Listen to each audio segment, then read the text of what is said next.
গুড়জালি ছোট ছোট মাছগুলো আজকে রান্না করব। এই দেখুন অনেকগুলো গুড়জালি মাছ আছে। তো দুরকমভাবে তো রান্না করাই চলবে, সেই জন্য এখানে খানিকটা নুন আর হলুদ নিয়ে নিয়েছি।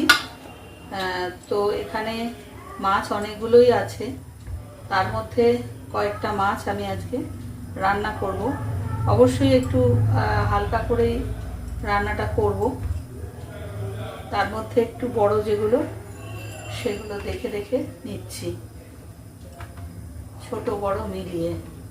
মাছগুলো খুবই এরকম ধরনের সাইজ মাছগুলো, আর ভীষণ টাটকা। আসলে খুব টাটকা মাছ ছিল বলেই আমার কর্তা করেছেন কি সবকটা মাছ একসাথে কিনে নিয়েছেন। হ্যাঁ, আর গুড়জালি মাছ তো সবারই খুব ভালো লাগে, তা আমি ওই গোটা ছয়েক মতো রান্না করছি আজকের জন্য। তো রান্নাটা আমি কি দিয়ে করব সেটা আমি বলছি আপনাদের একটু পরে। তার আগে একটু নুন হলুদ মাখিয়ে নিই। এই মাছগুলো কিন্তু ভাজা খেতেও বেশ ভালো লাগে, কারণ এইরকম সাইজের মাছগুলোই ভেজে ভাজা করে খেতে খুবই ভালো লাগে সবার। রান্নাটা আমার হবে, নুন হলুদটা মাখিয়ে নিয়েছি, এর মধ্যে লঙ্কা গুঁড়ো বা তেল এগুলো দিলাম না, আমি জাস্ট নুন হলুদটা আমি মাখিয়ে নিলাম। রান্নাটা আমার হবে একটা ছোট সাইজের বেগুন দিয়ে। তো এই বেগুনটাকে আমি একটুখানি স্লাইস করে নেব, একটু লম্বা ফালা দিয়ে করব আর কি, ছোট ডুমো ডুমো টাইপের কাটিংটা হবে না, আপনাদের পরে আমি দেখিয়ে দিচ্ছি। তো এই বেগুনটা দিয়েই আমি রান্নাটা করব, আর একদম হালকা রান্নাটা হবে। চলুন এবার মাছগুলো সব ভেজে নিই।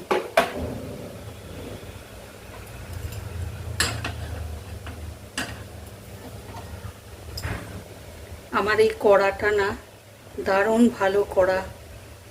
এই কড়াইটা আমি কিনেছি আমাদের এখানে একটা মল থেকে, কিন্তু কড়াটা এত ভালো কড়াই যে আমি খুব ভয় পেয়েছিলাম যে স্টিলের কড়াই কেমন হবে, কিন্তু এটা অ্যাকচুয়ালি শুধু স্টিলের নয়, এর সাথে স্টিলের সাথে অ্যালুমিনিয়াম আর একটা কোনো মেটাল মিক্স করে কড়াইটা খুব ভারী, কিন্তু কড়াইটাতে দারুণ ভালো রান্না হচ্ছে।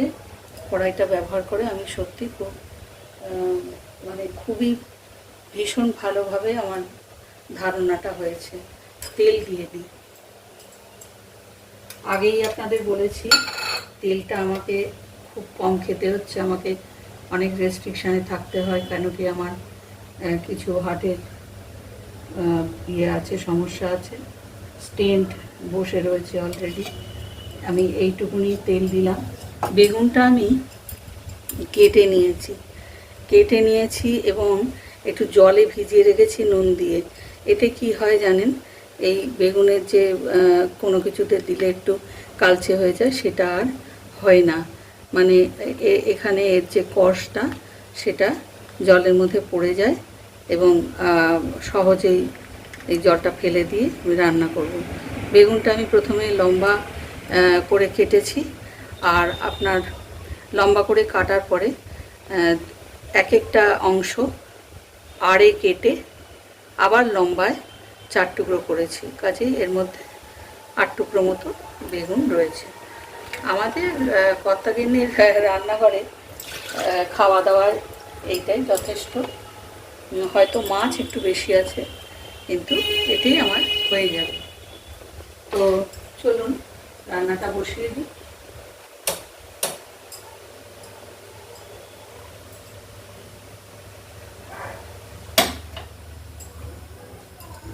তেলটা গরম হয়েই এসেছে, অনেকটাই গরম হয়ে গেছে। আমি আমার এক্সস্ট ফ্যানটা ভুল বললাম, আমার চিমনিটা আমি চালিয়ে নিচ্ছি।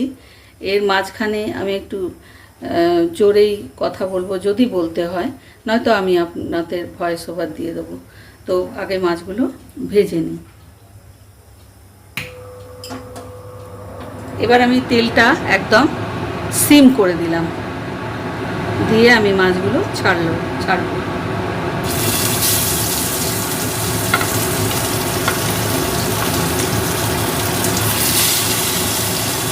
মোটামুটি 3টে করে ছাড়া যাচ্ছে, কারণ কড়াইটার যে একদম যে তলাটা একটু ছোটো মতো, আমি ইচ্ছে করেই এরকম ছোট কড়াই কিনেছি, কারণ আমার তাই দরকার ছিল। আর দুজনের সংসারে অনেক বেশি রান্না, কোনো অতিথি না আসলে তো হয় না, সেই জন্য আমার সেরকম বড় কড়াই আছে, তখন সেটাতে রান্না করি।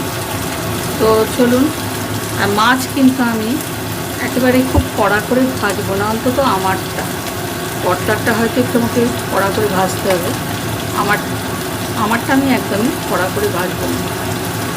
ভেজে নিই তাহলে। প্রথম দরকার মাছটা আমার ভাজা হয়ে গেছে, আমি এরমভাবে একটু ভেজেছি। টাটকা মাছ তো তাড়াহুড়ো করতে গেলে একটু চাল ছেড়ে, তা আমারও তাই হলো। তো এরম একটু হালকা করে আমি ভেজে নিয়েছি। এবার পরের ধাপে আমি কড়াটা ছোট বলে আমি 2টো দিলাম মাছ, আর আমার 2টো রয়েছে এখানে, তাহলে 3 আর 2 5 আর 2 7। হ্যাঁ, আমি পরে আর একটা মাছ নিয়েছিলাম। আসলে এখানে একটা মাছ আপনারা দেখুন, এটা মাথা ছাড়া, তো ওই মাথা ছাড়া মাছটা আমি পরে নিয়েছিলাম। তো চলুন সবটা ভেজে তারপরে আমি রান্নাটা বসাচ্ছি। দেখে নিশ্চয়ই বুঝতে পারছেন আমার কর্তার মাছ দুটো আমি সত্যি একটু কড়া ভেজেছি, আর বাকি মাছ দুটোও আমি দিয়ে দিয়েছি। চলুন শেষ করে নিই। মাছটা ভাজার পরে আমার তেলটা কড়াতে একদমই আর ছিল না, কারণ আমি 7টা মাছ টোটাল ভাজলাম।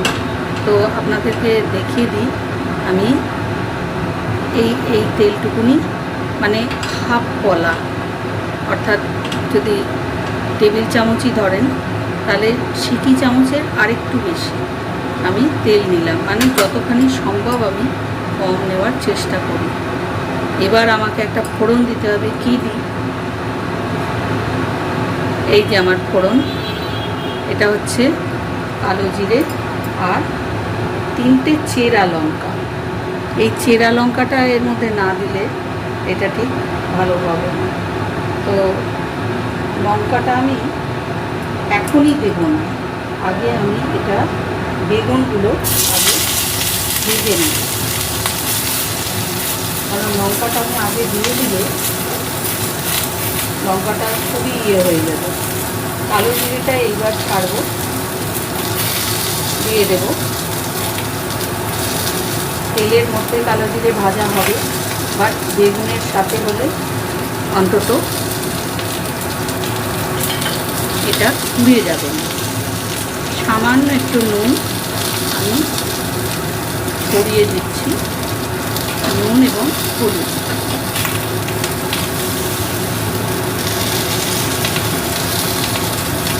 দিয়ে দিলাম নুন আর একটু হলুদ আমি ছড়িয়ে দিলাম।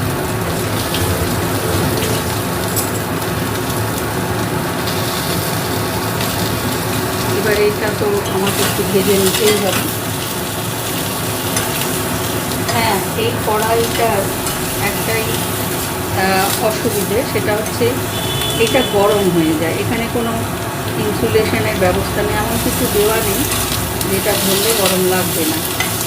তো যাই হোক, তবুও কড়াইটা ভীষণ ভালো ব্যবহার করে আমি বুঝতে পারছি, আমার খুব ভালো লাগে কড়াইটা ব্যবহার করতে।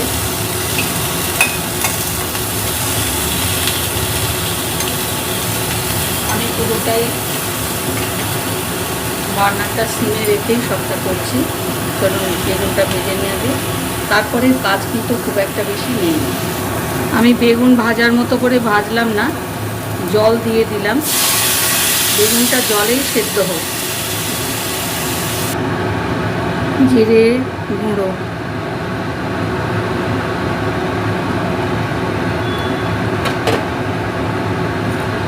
সামান্য একটু গরম মশলা গুঁড়ো,